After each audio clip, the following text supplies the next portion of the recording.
Hello and welcome to another episode of PVP legacy lounge. ये वाला बहुत special है। ये वाला मैं आपके लिए लेके आई हूँ एक कॉन्वर्जेशन बिटवीन सीनियर्स एंड उसके जूनियर। सो ये कॉन्वर्जेशन हमारी होगी Tata Institute of Fundamental Research की इंटर्नशिप के ऊपर, that is also known as TIFR, and this internship का duration is 24 weeks, that is 6 months, and let's see what my seniors have done for 6 months. Let's go. Okay, so पहली बात, I want you all to tell the audience who's Riddhi and who's Siddhi. I'm Riddhi. And myself Siddhi Sanjay Borade. Okay, so now मुझे जानना ये है कि how was the environment in TIFR? आप लोग को वहाँ पर ये होने में used to होने में कैसे time लगा, क्या हुआ, कैसे हुआ? I want you all to tell me that.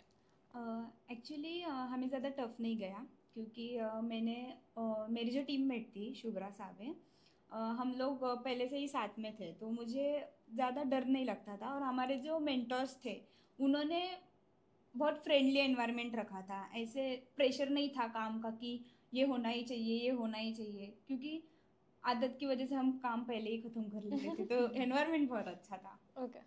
तो मेरे साथ मेरी टीममेट थी पल्लवी चव्हाण। वो मेरे साथ सेकेंड ईयर से है, मतलब कि हर एक प्रोजेक्ट ग्रुप में हम लोग साथ थे। Even we were benchmates, so it was easy to gel. और हमारे दो मेंटर्स थे, अजय सर और मनोज सर। उन्होंने शुरुआत में हमें डायरेक्ट प्रोजेक्ट्स नहीं दिया और कोई डेडलाइन भी नहीं थी। शुरुआत में हमें उन्होंने बेसिक्स के साथ शुरू किया, तो हमें थोड़ा अच्छा लग रहा था क्योंकि बेसिक्स के साथ शुरू करने से हम लोग थोड़ा कॉन्फिडेंस एक फाउंडेशन बन जाता है, थोड़ा कॉन्फिडेंस आ गया। तो हमने बेसिक्स के साथ शुरुआत की, तो हमारा बहुत अच्छा है, हम लोग जेल हुए। उसके बाद हम लोग को प्रोजेक्ट दिए। ओके, सो आप लोग के प्रोजेक्ट्स क्या क्या थे? मेरा और पल्लवी का प्रोजेक्ट था लिक्विड हेलियम वॉल कंट्रोलर, जिसमें हमने 2 फेजेस किए, फेज 1 और फेज 2।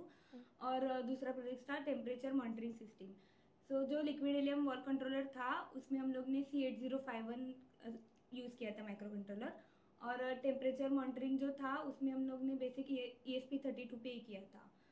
तो डिटेल में बताने जाऊँ तो लिक्विड हेलियम वॉल कंट्रोलर जो था उसमें हम लोग ADC इनपुट लेते थे, उसको प्रोसेस करते थे और उसके हिसाब से हम लोग वॉल्स कंट्रोल करते थे, जो कि लिक्विड हेलियम के फ्लो को अफेक्ट करता था डायरेक्टली। हाँ, तो उसमें भी 6 ADC चैनल्स थे। उसके लिए 12 वॉल्स थे जो क्लॉकवाइज और काउंटर क्लॉकवाइज घूमते थे। तो हम लोगों को बेसिकली पूरा एक एम्बेडेड सिस्टम टाइप ही बनाना था। तो शुरुआत में तो वो हम लोगों को लगा कि कितनी इजी टास्क है। तो कि सिर्फ ADC इंटरफेस करना है, सिर्फ कम्युनिकेशन करना है, मतलब कि कंट्रोल रूम को भेजना है प्लांट से। तो शुरुआत में हम लोगों को इजी लगा, पर जब हम लोग ने सब कंबाइन करना शुरू किया तो तब हमें असली टास्क लगा। तो बाद में तो सब होता गया है जैसे हम लोगों ने काम किया। तो पर दूसरा जो प्रोजेक्ट था टेम्परेचर मॉनिटरिंग, उसमें हम लोग ने टेम्परेचर रीड किया और गूगल शीट पे सेंड किया।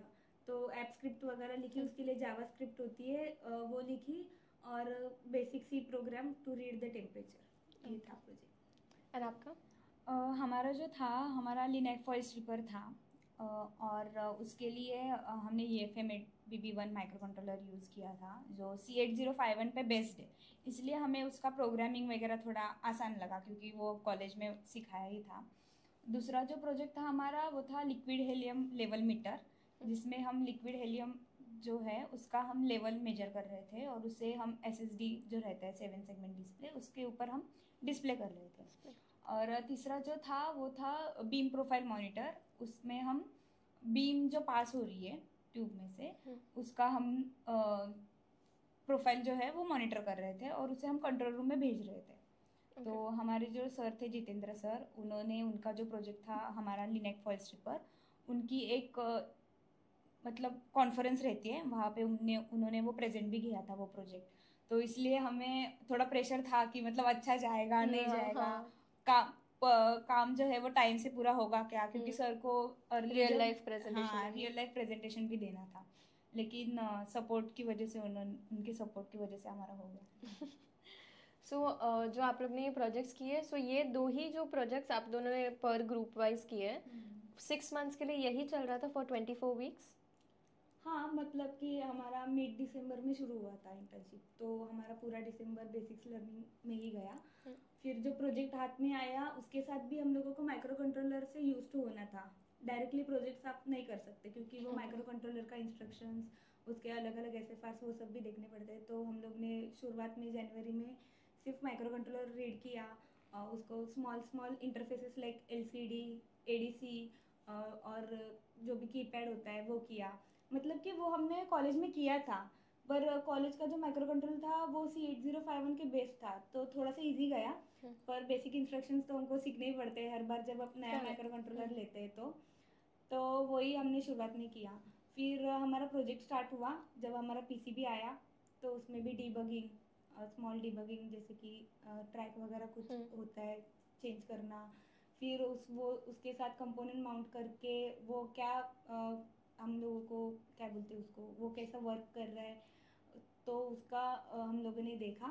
फिर मतलब कि हमको समझा ही नहीं कि हमारा प्रोजेक्ट कब हो गया क्योंकि वो मतलब एक स्टेप करके ना लेवल अप करते करते अचानक से समझा कि हाँ हमारा प्रोजेक्ट हो गया। क्योंकि हम लोगों ने सिर्फ LCD अलग अलग किया था, LCD, ADC, UART, पर वो PCB पे हम लोगों ने एक साथ किया, तो अल्टीमेटली प्रोजेक्ट हो गया इंटीग्रेट। तो it was easy to do project there क्योंकि उनका जो वर्किंग का जो एक बोलते हैं ना फ्लो है क्यों या फिर वर्किंग का जो भी उनका पैटर्न है वो बहुत अच्छा है, और उसके हिसाब से हम लोगों को लगता नहीं था कि हम लोग प्रेशर में है या फिर कोई डेडलाइन है तो फिर वो अच्छा था। हमारा भी वैसे ही स्टार्ट हुआ। उनका बेसिक जब हम जाते हैं इंटर्नशिप के लिए तो उनका पहले यही रहता है कि तुम लोग माइक्रो कंट्रोलर का डेटा शीट पहले ठीक से पढ़ो, कैसा माइक्रो कंट्रोलर यूज़ होता है, उसे हमें कैसे कोड करना है, क्योंकि वहाँ के सॉफ्टवेयर्स भी अलग है माइक्रो कंट्रोलर के कोडिंग के। तो वो सॉफ्टवेयर पहला सीखो, बेसिक प्रोग्रामिंग जैसे LED ब्लिंकिंग, टाइमर्स कैसे यूज़ करना है, उसे प्रोग्राम कैसे करना है, ये सब से स्टार्ट होता है। तो मतलब वो जो छोटे छोटे पार्ट्स रहते हैं जो हम शुरुआत में करते हैं वही बाद में मेन प्रोजेक्ट्स में काम आते हैं। तो इसलिए बाद में प्रोजेक्ट्स पे वर्क करना थोड़ा आसान हो जाता है। तो इसलिए मतलब उनका जो पैटर्न है एक शुरुआत में बेसिक्स से शुरू करने का, वो बहुत अच्छा है। उसके लिए हमारा बेसिक्स भी क्लियर होता है और प्रोजेक्ट पे काम करना भी आसान हो जाता है। सो तुम now that you have told me कि आप लोग बेसिक्स से स्टार्ट करते हो वहाँ पर पूरा माइक्रो कंट्रोलर्स 8051 से। I want all to tell me कि आप लोग को जो हम कॉलेज में पढ़ते हैं वो सिलेबस TIFR का जो आप प्रोजेक्ट्स करते हो उससे कुछ डिफरेंट है या इट्स द सेम, और how does it help you, how does it benefit you? Actually college में हमें C8051 माइक्रो कंट्रोलर तो सिखाते ही है, उसके SFRs कैसे यूज़ करने हैं वो थेरोटिकल रहता है। उसके जो प्रोजेक्ट्स जैसे मिनी प्रोजेक्ट्स लैब्स में वगैरह होते हैं कि LCD इंटरफेस करो या फिर LED इंटरफेस करो, डिस्प्लेज इंटरफेस करो अलग अलग, तो वही उधर रहता है। वहाँ पे जो माइक्रो कंट्रोलर्स है वो C8051 बेस्ड है, तो हमें प्रोग्रामिंग वगैरह थोड़े बहुत नॉलेज तो रहती ही है कि कैसे प्रोग्राम करना है C8051 का, तो उसका बहुत हेल्प हुआ। बाद में एम्बेडेड सिस्टम्स का सब्जेक्ट रहता है फाइनल ईयर में, तो एम्बेडेड सिस्टम्स कैसे वर्क करती है, उस पर कैसे काम करना चाहिए, वो हमें कैसे रिस्पॉन्स देती है, तो वो भी वहाँ पे ही सीखने को मिला। और IoT वगैरह भी रहते ही है, जैसे इनका था कि शीट पे डेटा भेजना है, तो वो सब इसलिए कॉलेज के जो सब्जेक्ट्स है वो बहुत काम में आते हैं, इम्पोर्टेंट होता है। यस, थ्योरेटिकल नॉलेज को प्रैक्टिकली वर्क करने का मौका मिलता है। हाँ, इसलिए ध्यान देना पड़ता है कॉलेज के लेक्चर्स में तो बेसिकली फिर जब आप थेरोटिकल नॉलेज को प्रैक्टिकल नॉलेज में डालना चाहते हो तो वहाँ पर आपको सपोर्ट कैसे मिला? क्योंकि आई एम श्योर ऐसा तो टाइम रहा नहीं होगा हर टाइम के everything have gone smoothly, there must be some difficulties, कुछ ना कुछ तर आया होगा. तर ते टाइम काय होतं जेव्हा तुम्हाला डिफिकल्टी आली आणि ते लोकांनी ते तुम्हारे जे सर्स होते तिथे ते लोकांनी तुम्हाला कसं हेल्प केलं तिथे? तर आम्हाला सुरुवातीला त्यांनी एक टास्क दिला होता, IC होती OP07, त्याच्यानुसार आम्हाला कॉन्स्टंट करंट सोर्स आम्हाला बनवायचा होता. तर आम्ही गेलो नॉर्मल सर्किट घेऊन की सर हे सर्किट आहे, आम्ही डिझाईन केलं आहे. सर बोलतात नाही वेगळं पाहिजे. मग आता वेगळं पाहिजे तर काय पाहिजे, आपण असं म्हणजे आपल्याला डायरेक्ट क्लिक नाही होत की हे त्यांना पाहिजे किंवा हे एक्सपेक्टेड आहे. So I asked Vinod sir, म्हणजे जे आम्हाला कॉलेजमध्ये होते त्यांना आम्ही विचारलं की सर आम्ही काय करू शकतो. तर त्यांनी ॲडवाईस दिला. त्याच्यानंतर आम्ही थोडा अजून रिसर्च केला. तर मग नंतर मग आम्ही सरांकडे गेलो की सर आम्ही हे सर्किट घेऊन आलो, which was the same circuit we design first. Okay, तर मग ते फर्स्ट सर्किटच आम्ही परत घेऊन गेलो, पण एक नॉलेज की हां हे सर्किट असं वर्क करतं, हे सर्किटच्या मागे हा रजिस्टर असा लावलेला आहे, या ICचं हे काम, हे पूर्ण आम्ही लर्न करून गेलो. मग सर बोलतो हां आता बरोबर आहे. म्हणजे फक्त सर्किट घेऊन जाऊन नाही होत, आम्ही त्याच्या मागे रिसर्च केला, त्याचा स्टडी केला, मग आम्ही गेलो, मग हो बरोबर आहे. पण आधी गेलो होतो तर चुकीचं आहे. म्हणजे सर्किट सेम होतं. हां सर्किट सेम होता. म्हणजे त्यांचं कसं आहे, तुम्ही घेऊन याल गुगल सर्च करून किंवा काहीही करून तुम्ही घेऊन याल, पण तुम्हाला त्याच्या मागची थिअरी, त्याच्या मागे ते यूज का केलं आहे, त्याचं रिझन काय आहे, हे सगळं माहीत असलं पाहिजे. म्हणजे इथून एक कळलं की आपण फक्त जाऊन त्यांच्या क्वेश्चनला आन्सर देऊन फायदा नाही आहे. जोपर्यंत तुम्ही शिकत नाही तोपर्यंत ते रिअल नॉलेजला व्हॅल्यू दे डोंट ऍक्सेप्ट. त्यांचा मेन फोकसच तो आहे की इथे जर आपल्याकडे स्टुडंट्स येत आहेत ॲज अ इंटर्न, तर त्यांचा फायदा झाला पाहिजे, त्यातून ते काहीतरी शिकले पाहिजे. त्यांचं जे त्यांनी थेरॉटिकली शिकलेले आहेत त्यांना त्याचा प्रॅक्टिकलमध्ये कसा यूज करायचा ते आलं पाहिजे. हा त्यांचा मेन मोटो आहे. त्यामुळे आपल्याला हेल्प होते की आपल्याला आपलं नॉलेज अप्लाय करायचा एक चान्स मिळतो. तर आता मला सांगा तुमचं डे कसं होतं, डे ॲट TIFR ते कसं होतं? ते खूप छान होतं, एक फन होतं. Picnic only. ऍक्च्युली त्यांचे जे ऑफिसचं कॅम्पस वगैरे जे आपण म्हणतो एक एरिया जो आहे तो खूप छान आहे. बाजूला समुद्र आहे, त्यामुळे नारळाची झाडं वगैरे, तो खूप छान वाटतं. गोवा वाइब्स. येस, एन्व्हायरमेंट खूप छान आहे. सकाळी गेलं की नाश्ता असायचा, अर्धा तास वगैरे जायचा त्यात. नंतर आलं की सर येऊन सरांना आम्ही जाऊन अपडेट करायचो की सर काल हे झालंय, आज आपल्याला हे करायचंय, तर करायला सुरुवात करायची का. मग सर इन्स्ट्रक्शन्स द्यायचे, त्याच्यानुसार काम सुरू व्हायचं. मग नंतर मध्ये एक छोटासा ब्रेक जस्ट फॉर रिफ्रेशमेंट असायचा. मग नंतर लंच ब्रेकमध्ये तर 1 तास असायचा आमच्याकडे, त्यामुळे आम्हाला बाहेरचा जो एन्व्हायरमेंट आहे ते एक्सप्लोअर करायला मिळायचं. TIFR खरंच खूप सुंदर आहे, तिकडे खूप छान ग्रीनरी खूप मस्त आहे. मग त्याच्यानंतर दुपारी परत काम, म्हणजे कसं प्रोजेक्ट कसा चाललाय त्याचा सर अपडेट घ्यायचे. तुम्ही हे जरा सर इनपुट्स पण द्यायचे की तुम्ही हे करू शकता, तुम्ही थोडं हे केलं तर तुम्हाला अजून सोपं जाईल कोडिंगच्या बाबतीत खास करून. नंतर मग परत एक टी ब्रेक असायचा 4-4:30 वाजता आणि 5:30 निघायचं. तसं फन डे होता, म्हणजे अगदीच वर्कचं प्रेशर असं नव्हतं. हा, म्हणजे ते आम्हाला वाटतच नाही की आम्ही इथे काम करायला आलोय किंवा आम्ही कंपनीच्या फायद्याचं काहीतरी काम करतोय. इट वॉज लाईक की आपण कॉलेजमध्ये येतोय, आपण शिकतो, आपण मजा करतो फ्रेंड सोबत आणि घरी जातो. आणि स्टाफ पण तसा खूप सपोर्टिव्ह आहे. त्यांचं असं प्रेशर नसायचं स्टुडंट्सवर की आता इतर कंपन्यांमध्ये कसं असतं की तुम्हाला वर्क प्रेशर असतं, तुम्हाला हे काम कम्प्लीट करायचंच आहे, तुमचं डेडलाईन हीच आहे, ह्याच्या आधीच तुम्ही केलं पाहिजे. तसं नव्हतं. सरांचं असं होतं की तुम्ही जे पण कराल फक्त त्यातून तुम्ही शिकला पाहिजे. काम इथलं पूर्ण नाही झालं, प्रोजेक्ट पूर्ण नाही झाला तरी चालेल, पण तुम्ही काय शिकलाय त्यातून, तुमचे जे म्हणजे तुम्हाला फेलियर्स जे आले, तुम्ही काय इंटरफेस करताय त्यात तुम्हाला नाही जमलं तर का नाही जमलं, कसं तुम्ही त्याला इम्प्रूव्ह केलं, ते त्यांचा मेन असायचा. त्यामुळे तिथले सर वगैरे पण सगळे एकदम चिल. तुम्ही जर शिकताय ना तर त्यांचं काही तुम्हाला बंधन नसायचं. सो तिथे तुमचं कामचे जास्त नॉलेजचं हे व्हॅल्यू आहे, नॉलेजची व्हॅल्यू खूप जास्त आहे. तिथले सर पण खूप छान, म्हणजे तुम्हाला असं छोटीशी गोष्ट जरी जमली तरी ते खूप एनकरेज करायचे की वा हे जमलंय, आता तुम्ही हे करून बघा, अजून तुम्ही काय अजून ऍड ऑन करू शकता का. म्हणजे त्यांचा जो आमच्या बाबतीत सांगते, आमचा जो प्रोजेक्ट होता लिनाय फॉरेस्ट, तो सरांचा पूर्ण क्लिअर होता की मला हा असाच हवाय. पण नंतर तरी पण सर बोलायचं की तुम्हाला काय वाटतंय ह्यात अजून काय आलं पाहिजे. हे आम्हाला जेव्हा फायनल व्हायवा आमचा होता तेव्हा आम्हाला विचारलं की तुम्ही जे प्रोजेक्ट्स केलेत तिथे TIFRच्या अकॉर्डिंग आहे, पण सपोज तुम्हाला हे प्रोजेक्ट्स मिळाले तर तुम्ही अजून यात काय डेव्हलप कराल, तुम्ही अजून कसा वास्ट विचार काय करता प्रोजेक्टच्या बाबतीत, कोडिंगच्या बाबतीत, ते खूप मॅटर करतात. आणि ते त्यांना एनकरेज पण करतात की वा तुमचा हा विचार चांगला आहे, तुम्ही हे करून बघा. मग ते ऍक्च्युअली त्यांना भीती नसते की हे माझं बिघडेल किंवा माझं हे सर्किट खराब होईल, माझं प्रोजेक्ट लागणार नाही, ते त्यांना भीती नाही. स्टुडंट्स शिकतायत, तिथे कॉम्पोनंट्स किती आम्ही उडवले वगैरे, खूप डॅमेज वगैरे खूप झालेत आमच्याकडून, पण सर कधीच म्हणले नाहीत की अरे हे कसा का होतंय तुमच्याकडून, सारखं तुम्ही का हे करताय. सरांचं का झालं कळालं, नेक्स्ट टाइम ही चूक करू नका. असं खूप छान मस्त आहे. दिवस तर खूप छान जायचा. हो, दिवस तर खूप छान जायचा. ब्रेकच जास्त होत, मजा होती. सकाळी किती वाजता जायचे तुम्ही लोक?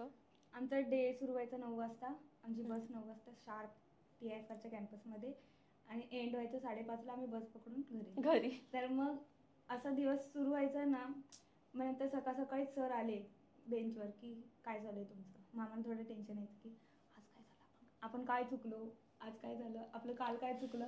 आम्ही सगळं रिवाईज करायचो, काल आपलं हे झालेलं, हे बाकी होतं, हे झालं, हे झालं. मग आम्ही सांगायचो, मग sir like very good very good. मग आम्हाला असं वाटतं की हे तर नॉर्मल आम्ही बोललो, म्हणजे ह्याच्यात काही एक्स्ट्रा ऑर्डिनरी नव्हतं. लाईक आपण कालचा दिवस अपडेट करतोय, आज काय करणार आहे ते सांगतोय. It was normal for us. पण त्यांचं असं होतं की हां मुली लक्ष देत आहेत, मुली करतायत, त्यांची जबाबदारी समजून करतायत, ते त्यांना खूप आवडायचं. बिहेवियर खूप मॅटर करतं. ते बिहेवियरला खूप ऑब्झर्व करतात की कशा मुली राहत आहेत. जर त्यांना सूट मिळते तर ते किती त्याचा गैरफायदा तर घेत नाही आहेत ना, तर ते खूप मॅटर करतं. तुमचं बिहेवियर खूप जर चांगलं असेल तर सर पण एकदम छान, मग काही प्रॉब्लेम नाही.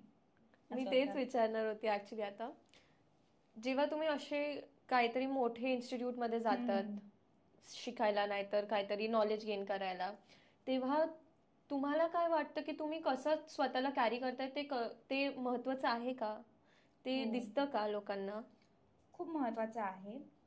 कारण तिथे जे सगळे सर, आता आपले 3 मेन मेंटर तर ते 3 म्हणजे मनोज सर, अजय सर आणि कारंडे सर. पण बाकीचे जे सर आहेत ते पण आपल्याला मध्येच येऊन काहीतरी क्वेश्चन विचारतात की तुम्हाला काय वाटतं हे कसं झालं पाहिजे, ह्याचं हे असं असलं पाहिजे का. तर तुम्ही त्यांना कसं आन्सर करताय, तुमचं बोलणं कसं आहे, म्हणजे पोलाईट असलं पाहिजे, जास्त असं हे नसलं पाहिजे. आणि बिहेवियर कसं आहे, जर तुम्हाला बाहेर फिरायची मुभा मिळाली आहे तर तुम्ही त्याचा कसा यूज करता, ते सगळं खूप मॅटर करतं. आणि सरांना अपडेट करणं टाईम टू टाईम, म्हणजे मुली पंक्च्युअल आहेत, शिकतायत आणि बसून टाइमपास नाही करते. कारण तिथे कसं आहे, जर एकदा बीम सुरू झाली की सगळे बिझी होऊन जातात, त्यांची कंट्रोल रूममध्ये कामं वगैरे असतात. तर मग जेव्हा तुम्हाला फ्री टाईम मिळतं तेव्हा तुम्ही काय करताय, त्या टाईमचा कसा वापर करताय, शिकण्याच्या बाबतीत वापर करून घेताय की टाइमपास करताय, ते खूप मॅटर करतं. मोठ्या इन्स्टिट्यूट्समध्ये तिथे गेलोय म्हणजे आपल्याला खूप असं हे नाही वाटलं पाहिजे की इथे आलोय तर आता मी हे करून बघतो, ते करून बघतो, परत मला यायचा मौका नाही मिळणार तर मी हे पण करून घेतो. तसं नाही असलं पाहिजे. तुम्हाला त्याचा पूर्णपणे स्वतःला फायदा करून घेता आला पाहिजे, की नॉलेज चांगलं मिळालं पाहिजे, बिहेवियर तुमचं छान असलं पाहिजे. खूप मॅटर करतं. पर्सनॅलिटी तुमची छान दिसली पाहिजे तिथे, ते खूप महत्त्वाचं आहे.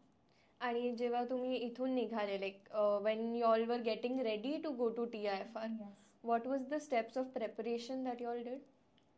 प्रिपरेशन तर पहिले तर आम्ही डायरेक्ट 4th इयरला जात होतो TIFRला, आणि तिकडे सुरुवात फर्स्ट इयरच्या नॉलेजपासून होते. तर मग पहिलं फर्स्ट इयरचं रिवाईज करायचं, सेकंड इयरचं रिवाईज करायचं, आणि त्यांच्यासाठी तुम्ही लास्ट फायनल इयरचा जो पोर्शन आहे तो तुम्हाला किती येतो हे मॅटर नाही करत, तुम्हाला बेसिक्स किती येतात हे मॅटर करतात. तर मग आम्ही एकदम बेसिक KVL, KCL किंवा Ohm's law, I will say Ohm's law पण आम्ही खूप, म्हणजे तिकडे गेलो, सरांना सांगितलं सर ओम्स लॉ असा असतो. मग सर वाज लाईक नाही असा नसतो. म्हणजे एक प्रोफेशनल वे ऑफ आन्सरिंग पण खूप मॅटर करतं. मग आम्ही ते थोडंसं प्रिपेअर केलं की लाईक सरांनी हे विचारलं तर आपण कसं सांगितलं पाहिजे, आपल्याला चांगलं एक्सप्रेस करता येतंय का आपलं नॉलेज, ते आम्ही प्रिपेअर केलं. त्याच्यानंतर पुढे सी प्रोग्रामिंगची प्रॅक्टिस कॉलेजमध्ये होती, पण थोडंसं एक आता आपल्याला असं 4 लाईनचा कोड लिहिला तर तो 2 लाईनमध्ये कसा करता येईल, म्हणजे जेवढा छोटा तुम्ही कोड लिहिता तेवढे चांगले प्रोग्रामर असतात असं म्हणतात. तर मग आम्ही ती प्रॅक्टिस थोडीफार केली. त्याच्यानंतर जे आम्ही ऑर्डिनो कॉलेजमध्ये केलं होतं, ESP32 कॉलेजमध्ये केलं होतं, ते थोडंसं रिवाईज केलं. C8051 कॉलेजमध्ये झाला होता, तो थोडासा रिवाईज केला. त्याचं स्ट्रक्चर, त्याचे SFR हे सगळे आम्ही रिवाईज केलं. बेसिक म्हणजे अभ्यासच केला आम्ही. प्रिपरेशन म्हणजे अभ्यासच आहे. ऑफकोर्स तिथे कसं बोलायचं वगैरे ते तर ठीक आहे, ते तर तुमच्या पर्सनॅलिटीत ऑफकोर्स दिसतं, पण नॉलेज आपण कुठून आणू नाही शकत, ते आपल्याला गेन करावंच लागतं. तर ते आम्ही परत एकदा फर्स्ट इयर पासून केलं.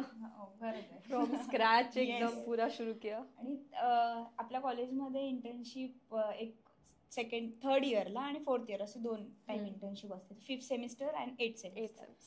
त्यांच्यासाठी 8th सेमिस्टरचा स्टुडंट म्हणजे जास्त नॉलेज असणारा, किंवा 5व्या सेमिस्टरचा स्टुडंट म्हणजे ह्यांना हे माहिती नाहीये ते माहिती नाही असं नाही. त्यांच्यासाठी सगळे स्टुडंट सेम. त्यामुळे तुम्हाला पूर्ण बेसिक्स आलंच पाहिजे. तुम्ही फायनल इयरचे म्हणजे तुम्हाला डायरेक्ट फायनलच आलं पाहिजे असं नाही. तुम्ही फायनल इयरचे असू दे किंवा थर्ड इयरचे असू दे, तुम्हाला पूर्ण बेसिक जे इलेक्ट्रॉनिक्स आहे ते आलंच पाहिजे, कारण तिथे प्युअर इलेक्ट्रॉनिक्सवर काम होतं. त्यामुळे बेसिक्सवर खूप फोकस आहे त्यांचा, तो क्लिअर असणं खूप गरजेचं आहे. ॲक्च्युली सगळ्या इंडस्ट्रीजमध्ये असलंच पाहिजे आणि खूप महत्त्वाचं आहे बेसिक्स. आणि तुमचं होल इंटरव्ह्यू प्रोसेस कसं होतं जेव्हा तुम्ही गेले तिथे? What were the questions that you were asked for the TIFR interview? आम्ही तिथे फायनल इयर स्टुडंट म्हणून गेलो होतो. तर फायनल इयर म्हटलं, इंजिनिअरिंगचं फायनल इयर म्हटलं की प्रोजेक्टचा आला.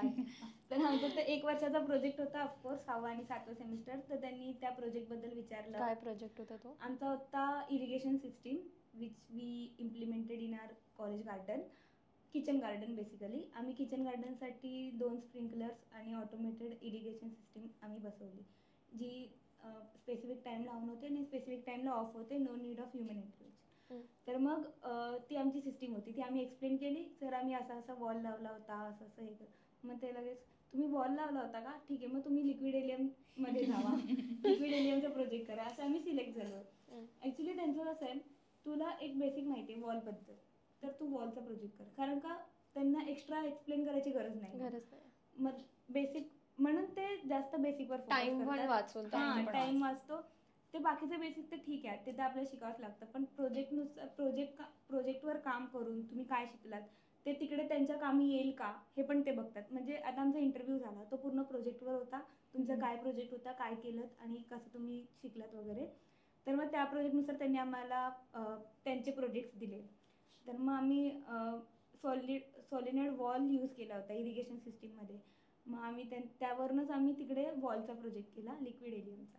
असा आमचा इंटरव्ह्यू होता. आमचं बेसिक म्हणजे जास्त अगदीच क्वेश्चन आन्सर्स आणि आपलं टफ जातं असं नव्हतं. राऊंड बेसिक नाही, छान ते सर वगैरे बसले, नाव विचारलं, तुमची टीम्स कशी होती, कारण आम्ही आता गेलेलो त्याच टीमनुसार आम्ही होतो. मी आणि शुभ्रा एका टीममध्ये होतो, ही आणि पल्लवी. आमचे प्रोजेक्ट्स पण तसेच होते, त्यामुळे त्यांनी तसेच टीम्स ठेवल्या. तुमचा काय प्रोजेक्ट होता? आमचा अटेंडन्स सिस्टीम होती, त्यात आम्ही स्टुडंटची अटेंडन्स मार्क करत होतो आणि एक वेबसाईट बनवलेली ती अटेंडन्सचा ॲक्सेस असण्यासाठी.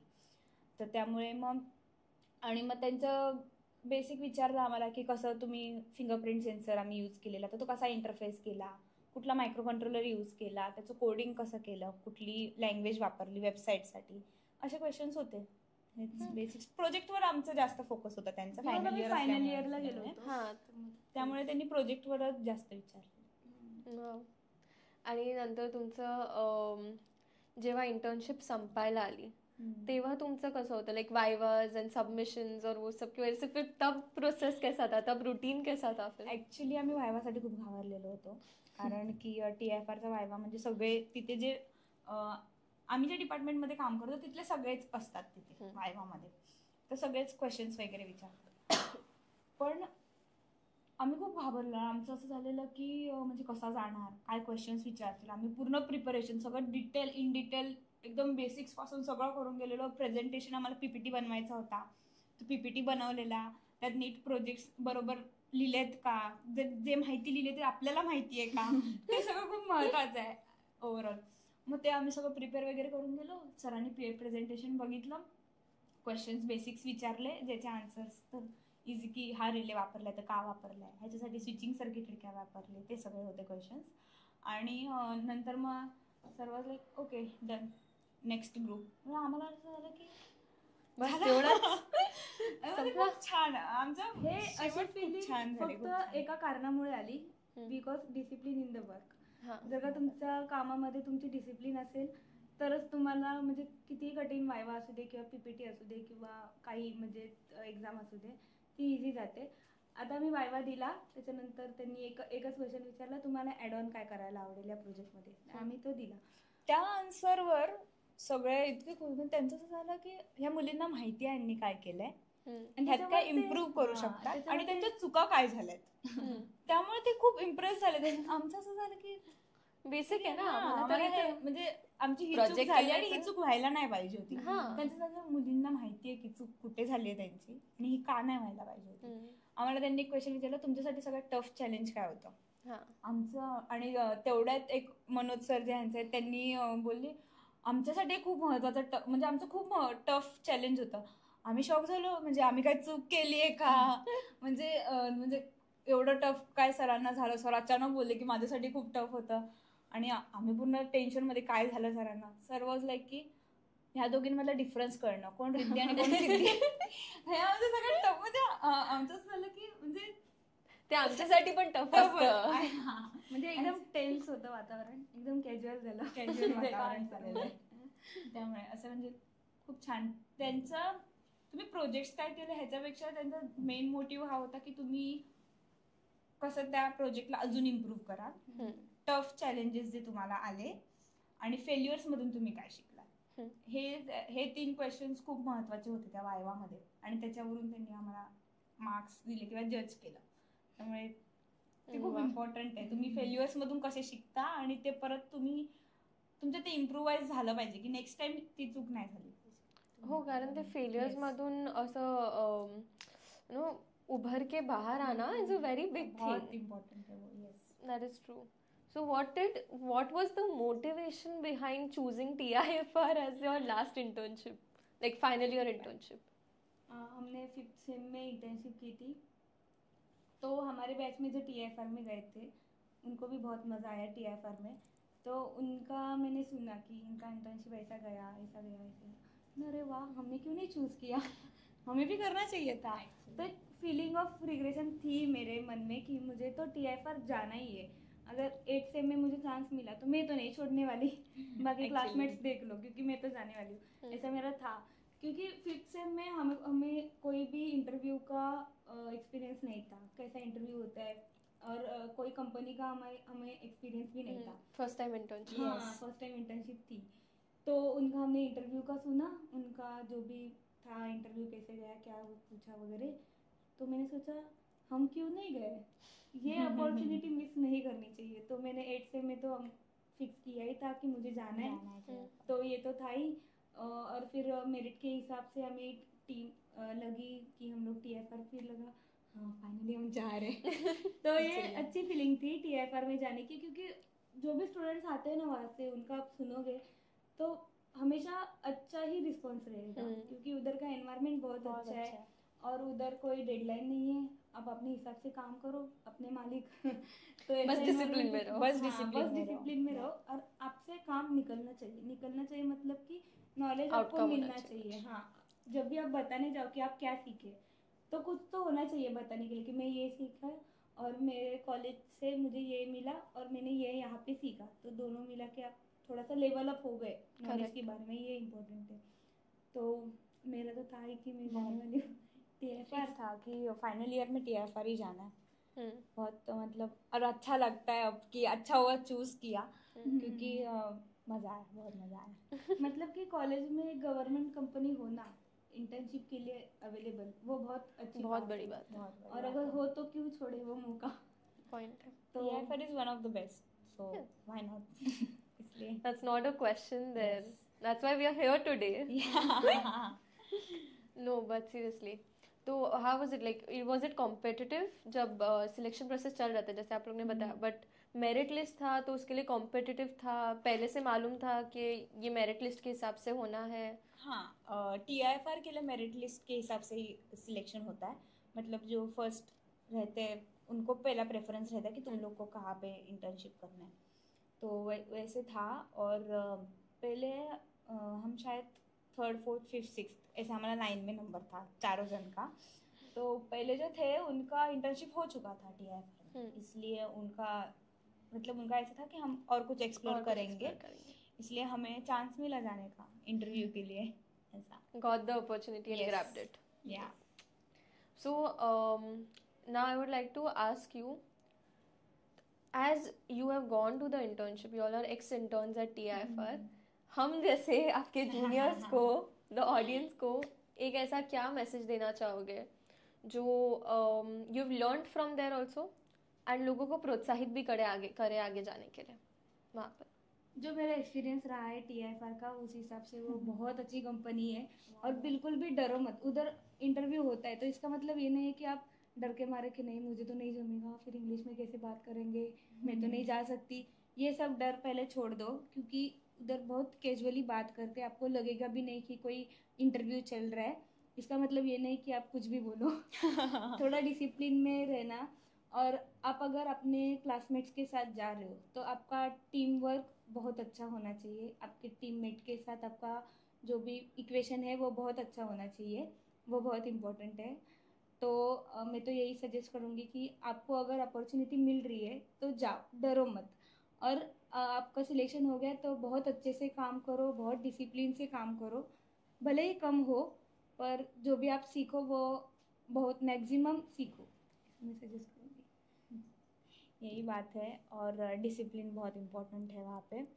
आप कितना, अगर आपको अपॉर्चुनिटी मिल रही है इतनी बड़ी इंस्टीट्यूट में काम करने की, तो आप ज़्यादा से ज़्यादा जितना सीख सकते हो उतना सीखो। वहाँ पे बेसिक्स पूरे क्लियर हो जाते हैं। जितने आपके जो थियोरेटिकल आप सीखे हो वो पूरा क्लियर हो जाता है, प्रैक्टिकल में वो कैसे काम आते हैं वो सब क्लियर होता है। इसलिए अगर आपको चांस मिल रहा है तो अच्छे से काम करो। वहाँ पे सर जो है सब बहुत अच्छे हैं, बहुत सपोर्ट करते हैं। आप जो भी बात अपनी रख सकते हो, मतलब मुझे ये ट्राई करना है या फिर मुझे वो ट्राई करना है, वो फ्रीडम देते हैं कि हाँ आप करके देख सकते हो। तो बहुत मस्त। मतलब सीखने के लिए पूरा पूरा ये है। पूरा उन लोग का कोई प्रॉब्लम नहीं है कि आप ये नहीं सीख सकते, वो नहीं सीख सकते, इधर हाथ मत लगाओ, ऐसा कुछ नहीं है। आप अगर सीखना चाहते हो करो, ट्राई करके देखो।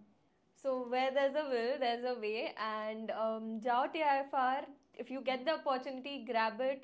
And this was our podcast between a junior and a senior. Yeah. It was totally fun. बहुत मजा आया. Got to learn a lot from you guys. Thank you so much. Thank you. It was really valuable. And guys, discipline is important. It can take you places. And हमारे pass evidence है उसके लिए. Proof है हमारे pass. So yeah, thank you so much for watching, and I hope you guys liked it, enjoyed it. Like, share, comment. You know the drill. Subscribe to the channel, and we'll get you many more.